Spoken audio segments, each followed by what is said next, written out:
Hola, estamos en Voces de la Evaluación.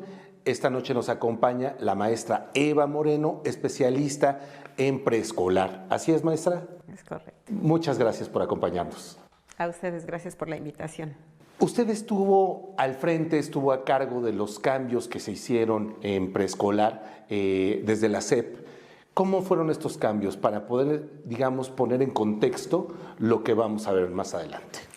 Bueno, en la Secretaría de Educación Pública, a partir del 2002, se impulsó un proceso de reforma pedagógica, de transformación de la educación preescolar. De manera breve, lo que podría yo destacar es que esta reforma lo que se propuso fue transformar las prácticas pedagógicas, pero basándose también en un cambio de concepciones, de creencias sobre cómo aprenden los niños pequeños, sobre cuál es la función de la educadora y por lo tanto de la educación preescolar. ¿En función de qué se pretendía ese cambio? Si pensamos en cómo estaba funcionando la educación preescolar o cómo funcionó por muchísimas décadas, desde sus orígenes prácticamente, había una serie de prácticas instaladas, generalizadas, que daban como identidad al nivel de preescolar. ¿De qué tipos de prácticas hablamos? Bueno, todos podremos recordar que incluso socialmente la idea que se tenía de preescolar es que al jardín de niños los niños van a jugar y a entretenerse y a pasarla muy bien y a socializarse, lo cual es muy válido, pero eso no es lo único que puede hacerse en preescolar. Al paso del tiempo, pues la investigación avanzó y nos mostraba que los niños pequeños no son como se pensaba, inmaduros, dependientes de todo lo que el adulto les fuera diciendo, en este caso su maestra, ¿no? Sino que son niños que llegan a la educación preescolar con muchos aprendizajes ya construidos. O sea, que los niños aprenden desde que nacen y que van avanzando a lo largo de las experiencias que viven, hace que ellos lleguen con saberes y conocimientos ya construidos que la educadora tiene que conocer para impulsar el avance en estos aprendizajes. Ese era como el gran reto, el cambio de concepción sobre el niño, cómo aprenden y entonces qué le toca hacer a la escuela y a la educadora para propiciar el desarrollo de esas capacidades de pensamiento, de comunicación, de relación con los demás. Ese era el gran cambio, el gran cambio que había que impulsar. Además, estamos hablando de personas que se inician, digamos, en su educación formal. Las maestras tienen tanto el reto como el privilegio de tener como alumnos por primera ocasión a estos niños, ¿no es así? Así es. Entonces, en ese sentido, ¿qué serían o qué debemos concebir como prácticas innovadoras, maestra? Bien, yo pienso mucho en el concepto de prácticas innovadoras y de lo que me convenzo es que no tendríamos por qué entenderlas como algo novedoso por lo que se hace en sí mismo. Para mí la innovación está asociada a los intentos de mejoramiento que cada educadora puede hacer de su práctica en función de lo que ha venido haciendo y de lo que descubre que puede hacer mejor porque se percata de que los niños van aprendiendo, ¿no? En ese sentido, lo veo asociado a los intentos que cada educadora hace y me voy a referir a los planteamientos que desde el 2004, con el programa de preescolar 2004, a los intentos de cambio en las prácticas asociadas a estas concepciones distintas de aprendizaje de los niños, ¿no? Para las educadoras ha resultado todo un reto transformar sus prácticas, mejorarlas, para centrarlas en propiciar que los niños movilicen todas las capacidades que poseen, ¿no? Estamos hablando de plantear experiencias diferentes que comprometan a los niños, que los hagan razonar, que los hagan interactuar entre ellos, que les permitan expresar lo que piensan, formular explicaciones, indagar procedimientos de solución a problemas de distintos tipos. Esas son prácticas que se explican fácil, pero son muy complejas. Entre otras cosas porque supongo que la educadora o el educador debe tener una gran sensibilidad para saber qué es lo que está funcionando dentro de su grupo. Gran sensibilidad, sí, una capacidad de observación muy aguda, ¿no? De atención a lo que pasa en el aula y lo que hacen los niños, que además todo ocurre con mucha urgencia en el aula, ¿no? Pero no solo. La condición que yo creo que es fundamental es el estudio y la comprensión que las educadoras puedan estar logrando, por ejemplo, de los enfoques de enseñanza.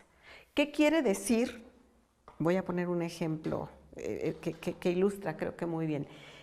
¿Cuál es la diferencia en aprendizajes en los niños cuando la educadora asume que los niños tienen que aprender a través de ponerles planas con letras o con números?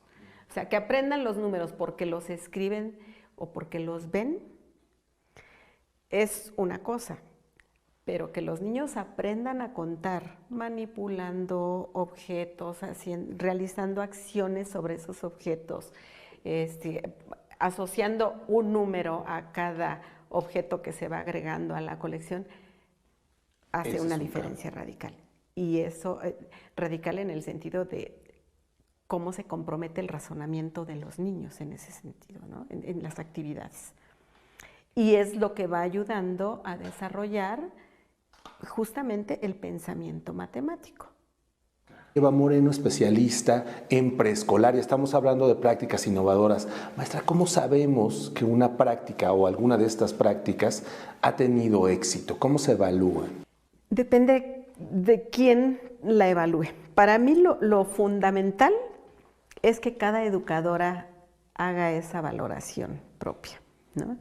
En qué está avanzando, en qué está logrando mejorar su práctica, y la explicación a por qué está siendo exitosa con su grupo tendría que ver con que los niños estén logrando avanzar en sus aprendizajes. Es decir, si una educadora plantea determinada situación didáctica o una propuesta X, y puede ser una experiencia muy novedosa, muy atractiva, con recursos muy atractivos, divertidísima para los niños, tecnológicos, con muchos elementos, ahí sí digamos, innovadores, ¿no? Pero lo que habría que preguntarse es si todos esos recursos y estrategias utilizados favorecieron que los niños participaran según la intención que uno tenía, ¿no? Por ejemplo, si se trata de una experiencia con exploración y comprensión del mundo natural, en donde digamos que se pretende que los niños observen características de algún animal o de algunos animales, ¿no? Y que vayan formulando explicaciones acerca de cómo son. Pues dependiendo de qué estrategias utilice la maestra, pero cómo ponga en práctica también el enfoque, ¿no? Es decir, qué oportunidades les está dando a los niños para que ellos vayan elaborando esas explicaciones, vayan, por ejemplo, haciendo los registros de las características que observan, que tengan la oportunidad de dialogar entre ellos o de discutir, porque los niños pueden discutir. Y esas son las capacidades que se busca potenciar en los niños. Entonces, si las experiencias propician eso y la educadora logra intervenciones que los hagan razonar, que los hagan reflexionar, revisar lo que están haciendo, comparar puntos de vista, bueno, entonces creo que la maestra tiene bastantes elementos para decir, esa práctica fue efectiva o exitosa con mi grupo. Para allá iba. Es decir, no quiere decir que una práctica que funcione para un grupo va a funcionar para otro grupo, en otro contexto, en otra ciudad, aunque sea también en el sistema preescolar. No es garantía. No es ninguna garantía. No, porque una propuesta, cualquiera que sea, puede ser una muy buena propuesta, muy bien construida, muy bien elaborada, ¿no? Pero quien la interpreta, quien la pone en práctica, es cada educadora, ¿no? Y depende mucho de los referentes conceptuales que cada educadora tiene para poner en marcha cualquier propuesta. De manera que aquí el maestro, el educador, digo, siempre lo hemos puesto, siempre lo hemos subrayado que el maestro está al centro y que el maestro es muy importante, pero aquí verdaderamente su visión y su concepción de lo que está haciendo con los alumnos es esencial. Por supuesto. Sin él no podríamos entender ninguna de estas prácticas. No, yo creo que es sencillo pensar, por ejemplo, en la cantidad de propuestas que circulan. En educación preescolar siempre se ha dado eso. Hay muchas propuestas que se comparten y es muy bueno, ¿verdad? Pero cada educadora puede decidir de si la propuesta es eficaz para el trabajo con su grupo, si es factible de llevarse a cabo y sobre todo si sirve para lograr los aprendizajes que se está proponiendo, ¿no?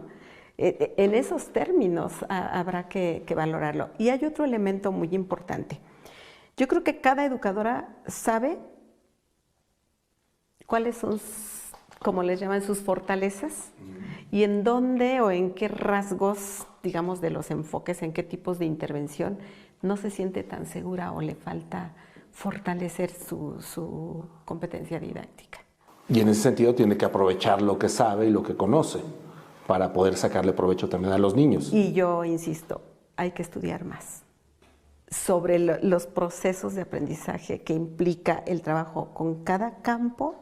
Es decir, por ejemplo, ¿cómo es que los niños se van apropiando del sistema de escritura? ¿Cómo van comprendiendo ellos y cómo pueden ir aprendiendo a leer y a hacer intentos de escritura?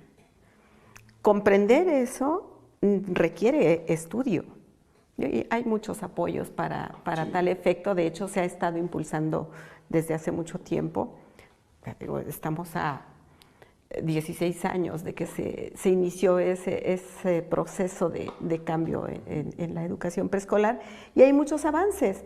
Ahora hay muchísimas educadoras que trabajan de una manera muy diferente el lenguaje y comunicación y que comprenden mejor cuál es el sentido de que los niños comiencen a hacer sus intentos de escritura, ¿no? Por ejemplo, y así con cada caso. Entonces, en este sentido estamos hablando de dos cosas. Una gran sensibilidad de parte del maestro, una gran experiencia quizás con los alumnos, pero al mismo tiempo no dejar nunca de lado, digamos, el asunto curricular, los aprendizajes que son necesarios para el alumno y que así se va a ver dentro de su proceso.